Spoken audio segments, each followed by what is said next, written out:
Welcome back to the channel. It's Sunday the 25th of January and I'm going to do a controversial one because one of the most reoccurring comments and faults I see on any books I review is safety tools.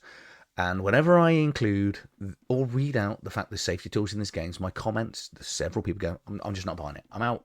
And it's one of those really, really controversial things in this hobby because I think we get sort of old school people that are just like, out. And then the more modern player, it sort of comes in. So this isn't me going to be bashing on safety tools mostly, but there's something that I'm not a massive fan of when I see it in a book, and I can see why certain players may think that the creator of that book will have certain thought processes when they're putting safety tools in, because we've also seen in the hobby over the last few years safety tools go from being a couple of lines to other books where it's several pages. I had a comment on a recent video when I did the review for Oathhammer, which Kyle basically went, I'm not putting safety tools in it. Well, he didn't say it, but there's no safety tools in here, and it's generated quite a little bit of a debate in the comment section.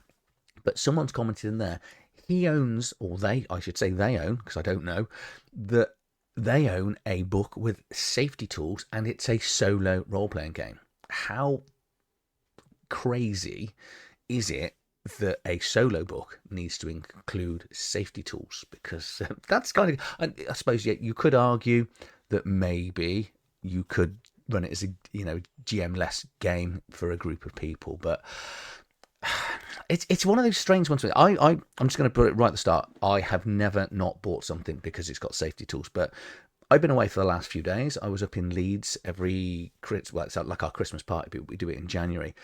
But I was confronted with something where I could have closed down the whole of the thing from a safety tool point of view. So I'm gonna leave that story till the very end of this. But it would have been, it's the reason why I don't like safety tools, and I'll come on to that. But what are safety tools? We see them, we've heard about them. But in essence, I've written down here, it's an agreed mechanic to basically help everyone around the table stay comfortable, is the way that I see it. Because we've never used safety tools before. I didn't even know what they were till I started reviewing and discussing books. Because I've mentioned this several times before, I've had the same group now for over 35, 36 years. We're all really good friends. I'd describe us all as best mates. We know each other inside out. There's lots of meta play that goes on our gaming table. And I was reading a review of a book, and I was discussing it with Paul, one of the members of the group, and I went, safety tools in here, we don't need them. And he went, yeah, we do. Because you and I, we played together for so long, we know each other. We've been friends longer than any of us have had partners, wives, things like that. So we know everyone else's, all of our lives inside out. We know what we can say, we can't say. I tend to run my table on that rule of, don't be a dick. There's certain things you should definitely not include. But over the years, we've had players by consent that have been married to each other, fallen in love, hated each other. I've basically played characters that have been completely loyal, enslaved type bodyguards, and none of this we've ever excluded, because we know what boundaries we can and we can't do. And that's the bit that Paul touched on with me was, but what about when you play with strangers? What if you play at a convention? You need to have some sort of parameters and boundaries so you don't upset people. Because I think it was 3 years ago at the UK Gaming Expo, and I'm sure other conventions have had very similar things to this, a games master, this is how the story goes, this is what I heard. So the games master basically submitted, because he didn't just have to submit your gaming session, but he ran the gaming session, and then during that session, I've got to choose my words carefully because I'm not sure exactly what words sort of YouTube pick up. But he basically kind of forced himself in a man over a woman way on one of the characters around the table. Fortunately, and obviously you could just see the female sort of player just sort of sit back. Fortunately, everyone else at the table was like, whoa, what are you doing? They reported him to the UK Games Expo, and his story was lifted. And since then, anyone that wants to run a story now, rightly so, that whole story is upload. You've got to upload what it's about. And it seems bonkers to me that anyone could even think that that is a sensible, nice, even, it goes in that don't be a dick thing. But why would you even do that to someone? That's just, it angered me so much because I've been in this hobby for so long. I've never, ran a session or anything like that at a convention, but I love this hobby, and so many people in it. We're all in it for the same reasons, and then it's just utterly infuriating.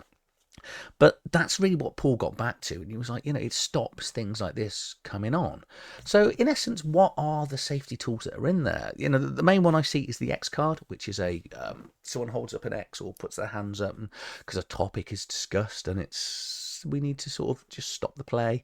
Let's have a bit of a chat, make sure that Adrian's okay and comfortable. Do we keep it in the storyline, remove it from the storyline?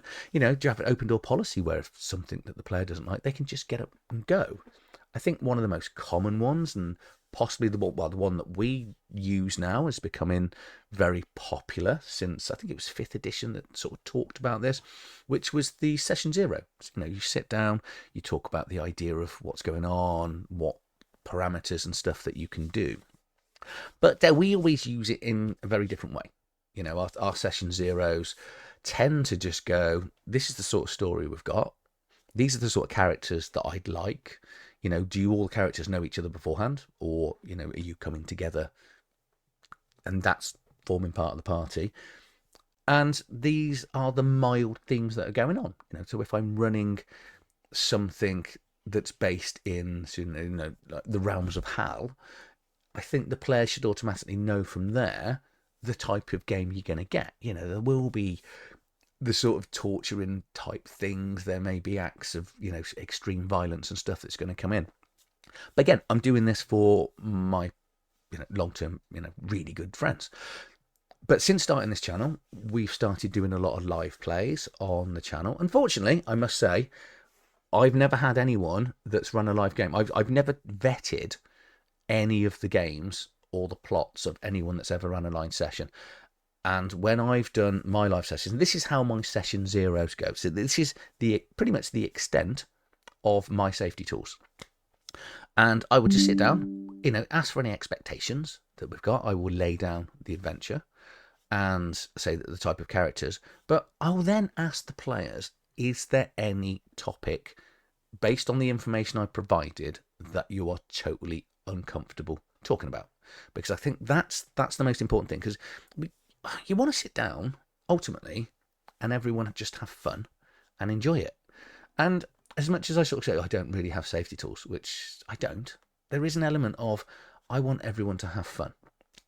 Because what happened to me at the weekend could have been really traumatic. So I went to a murder mystery weekend it was done as we were having a meal, and so you had to sort of find out who was murdering who.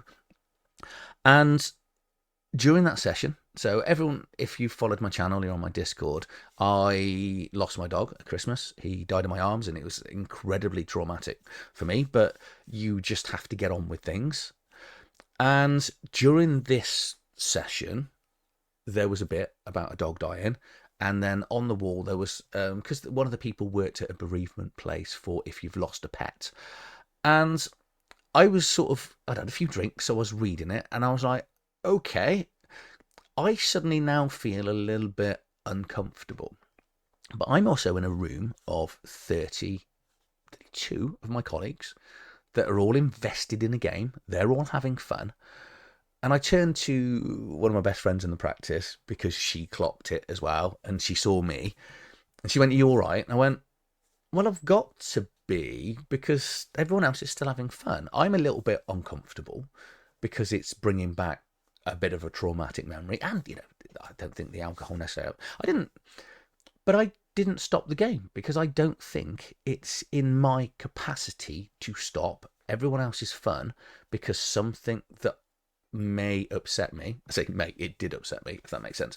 Not that I was bawling, I don't mean like that, but I did feel uncomfortable. But you kind of got to, everyone else is running the room, and what I don't like is for the minority to control, because that's in essence what you're doing when you're uncomfortable with something, and just spoiling the fun for everyone else. Because if everyone else is enjoying it, then I think it's not really your place to stop that. Hence why I didn't.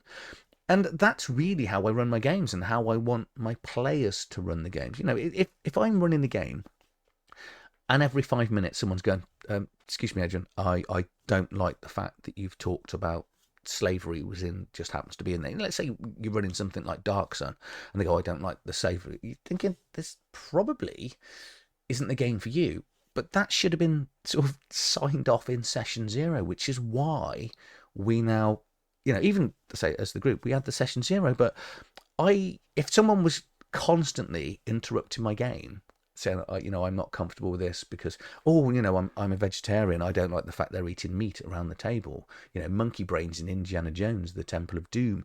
You're like, are you here to have fun? Or are you here to control the narrative? And if you want to control it, do you know what?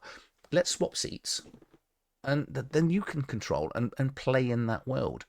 And this is the kind of conclusion I was sort of coming to when I was sort of like thinking about safety tools and stuff. Because as you said, you know, I was in the car on the way back thinking, I think that actually would probably make a bit of a video. I could talk about that. I don't really want to talk about safety tools because it can be quite divisive. But, you know, I was confronted with something and I didn't stop it. But if you're that sort of player that needs to play in a world that is of your own making, become the games master. And if people enjoy that, you'll have players. If they don't, you'll be sat by yourself.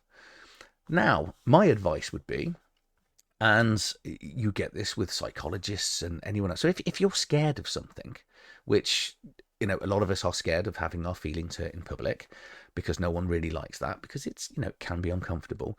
But sometimes you've got to just face that. So again, taking back to my dog example, I've been walking him every day for 10 years, twice a day.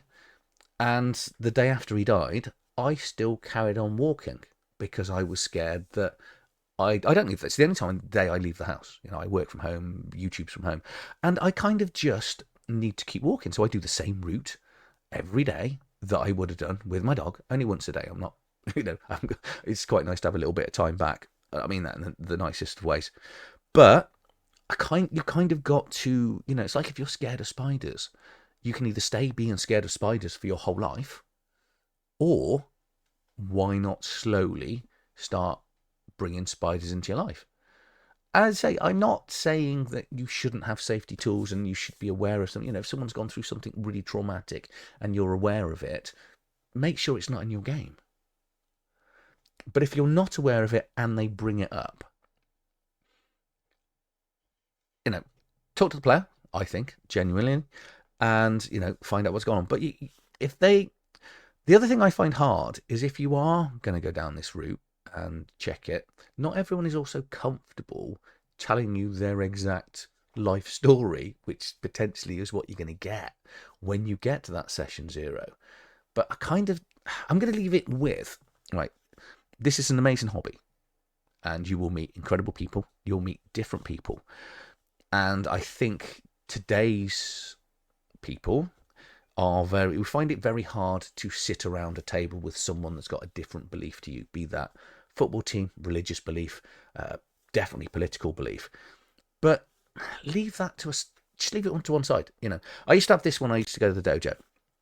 My sensei, who was a very driven man, as you can imagine, because most of these senseis are, and he's like, I don't care what's happened in your real life. It stays at the dojo. As soon as you walk in that dojo, you're here to be within the dojo. That's it.